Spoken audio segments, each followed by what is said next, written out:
Today, the topic that I want to talk about is PMS, painful periods, the cycle during, before, and after the periods, where millions of girls and women across the world suffer from this constant pain. And we don't understand why this keeps happening. Some people continue to take cyclopams and all of these painkillers, thinking that the pain of the period will get lesser.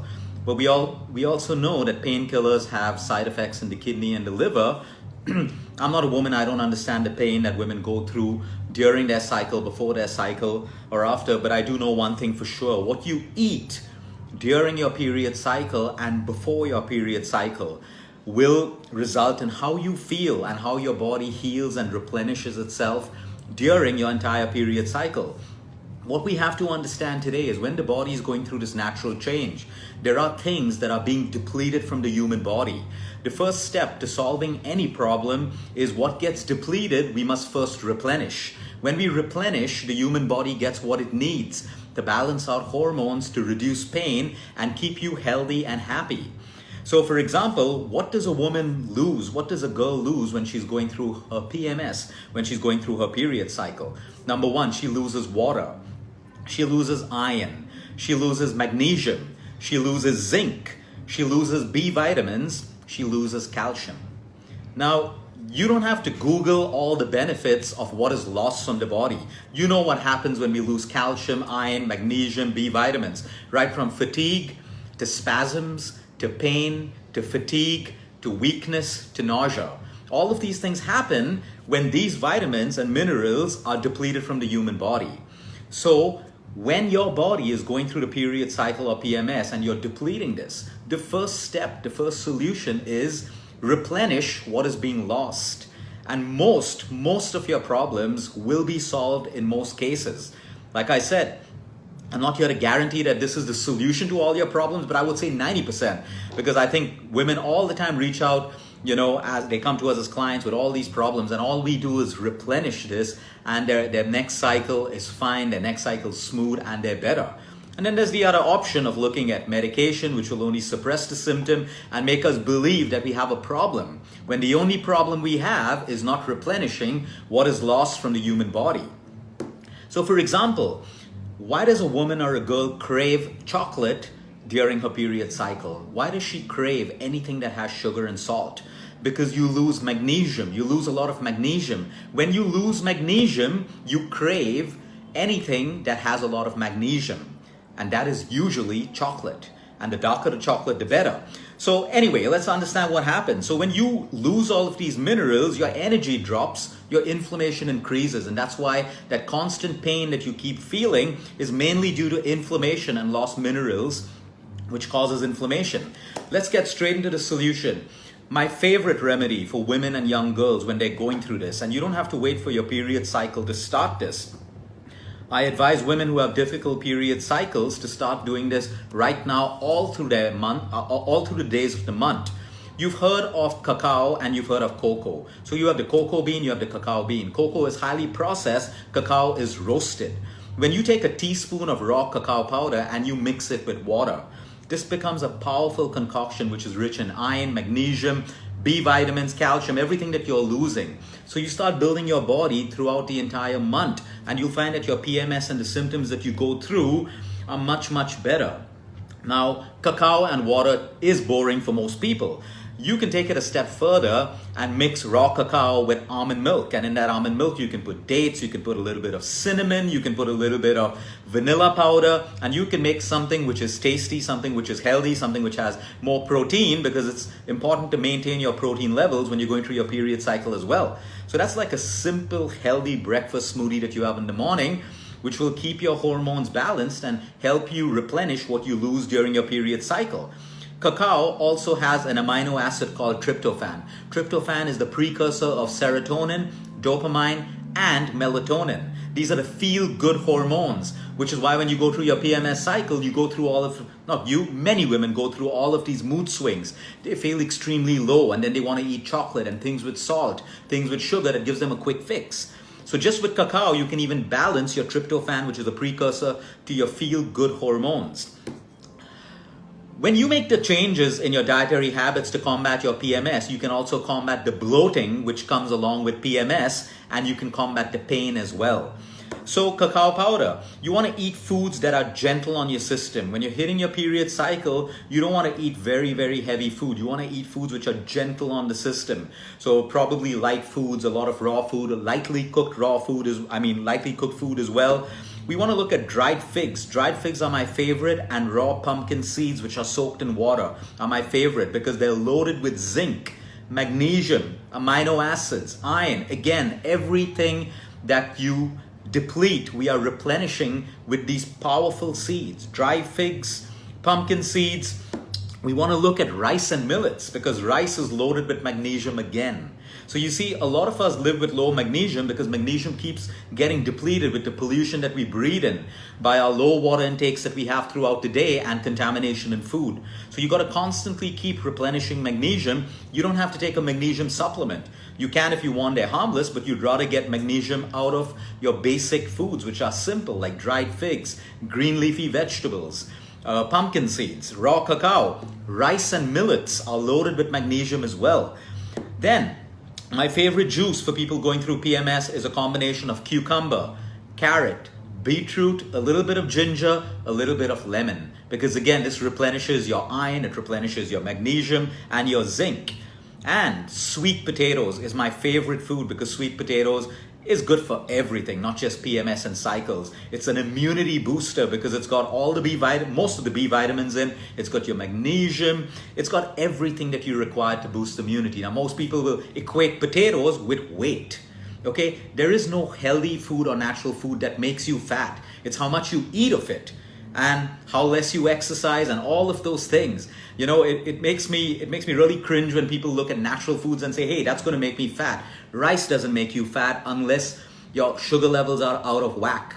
Potatoes don't make you fat unless your sugar levels are out of whack and you have a sedentary lifestyle and you're overeating potatoes and you're deep frying potatoes. Nature hasn't designed any food that will make you fat. Nature's designed to give you foods, and it's given you legs to move, a body to move, so you balance your movement, you balance your sleep, you balance your mind, and you balance your nutrition. That is nature. Keep it simple, keep it real. And most of your problems, which could be weight loss or disease and all of these things, tend to get better when you align the human body with nature. So that's it when it comes to PMS. It's really that simple. It's like, let me compare it with chemo. Why do we say we're not against chemo, we're not against radiation, I'm not against conventional medicine. What I'm against is people taking all of these conventional allopathic treatments and drugs, not understanding that everything that they put in them is depleting some vitamins and some minerals. And then they get sicker and sicker because those vitamins and minerals are not replenished. So take what you want, take the treatments that your doctors advised you, what you feel is right for you. But if you are not making dietary changes and understanding the side effects of what you're doing and replenishing it, you are going to get sicker and sicker, and you're going to breed new diseases and new ailments in the human body. Well, it's Women's Day today. I was thinking what kind of advice I could share with you. So I thought, let me look at my data and pull out the top 3 or 4 things that I tell women all the time in my counselings. You know, so I'm taking this data from the women I counsel for cancer, diabetes, weight loss, depression, whatever it is. The first thing is, if you're celebrating yourself as a woman today, we have to also understand, what is your definition of success? There are too many women out there today who equate success with their physical body. So they equate success with thinness, with fitness, with slimness. And that's not right. Success is much, much bigger than that. Because if you equate success with your body, you have to understand that your success is going to constantly change, because your body is going to constantly change. Your body is going to change at every stage in your life. Your body's going to change when you have a baby, after that, when you're reaching menopause. And then every time your body changes, if you've equated it with success, you're going to slowly slip into depression. The success of a woman depends on what you create for yourself and for other people around you, is what I feel. There are women who lead companies around the world. They're MDs, they're CEOs, and that's fantastic. That's fantastic. But they let the other aspects of their life slip. They allow their families to slip, their relationships to slip, their children to slip. I think the definition of success today is shown to us by the media by only how much people are earning, their designations, the kind of handbags they carry, the cars that they drive. This is for men and women. It's much bigger than that. It's how you also feel inside yourself. I always tell people at the end of the day, can you go to sleep saying, I feel good inside? Or are you going to sleep saying, I'm stressed, I have to wake up another day tomorrow, and all of those things? So I think we have to grow to measure our success as human beings on this planet. Build financial success, build your health, build your companies, give back to the society, but try to grow in little ways every day and every way. There are people who build careers at the cost of everything else. That is not success. That is success in one little aspect in your life. Holistic success is when you can grow in every aspect of your life as a human being. And that's something that we should all strive for, and women and men alike. The second point is we have to help one another to slam body image. Body image is not only making women who are not fit depressed, it is also making fit women depressed. And I'll tell you this because most of my clients are models and actresses and all of that stuff. So I'm at the end of this whole tunnel of listening to everyone's problems. And I can tell you that the fittest people doesn't necessarily mean that they're the happiest people. In fact, so many of them are so depressed because they have to constantly put in energy to maintain their physical fitness, because their livelihoods depend on it, because their appreciation and acknowledgement depends on it. I think the success of a woman is being accepted. Yes, physical attraction is real, but it's not everything. I think a beautiful heart, the words that come out of your mouth, the way you can make other people feel, all of these things are important to, make that woman complete and whole.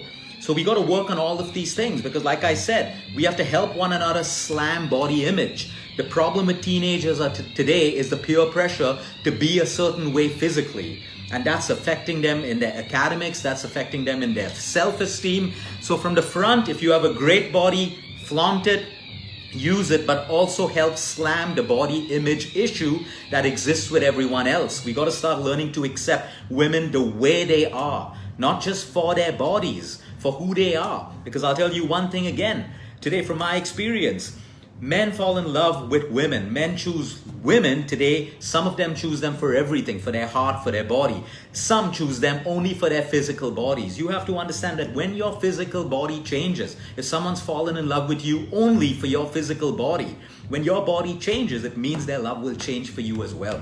It's better to be accepted as a whole, because as we grow old, the physical body is not going to matter that much. What's going to matter is communication. Being able to be with each other, have communications, talk, travel, and not just be dependent on alcohol and drugs and parties and socializing and all the things which are materialistic and honestly fake. So that's the third point. And the third point which I want to mention is be who you are. I can't tell you how many men and women out there, but this is about women, so we're going to talk about women today, are there who are lost amongst the masks that they wear every single day. They're scared to be who they really are. So they're constantly exhausting energy to maintain a facade to society, to be accepted, acknowledged, or whatever it is. Be who you are. You will release so much of stress and tension. When you choose to be who you are, I can promise you're going to lose most of your friends, but those are the friends who are not your true friends. You're going to lose a lot, but you will gain so much more in terms of your self-esteem, your emotions, who you are, and you'll find that your social circle and your friend circle will become smaller and smaller, but it'll become purer and true, and you're going to start feeling better about yourself. It's better to feel better about yourself than constantly live in this life of, constant exhaustion of trying to be someone who we're not.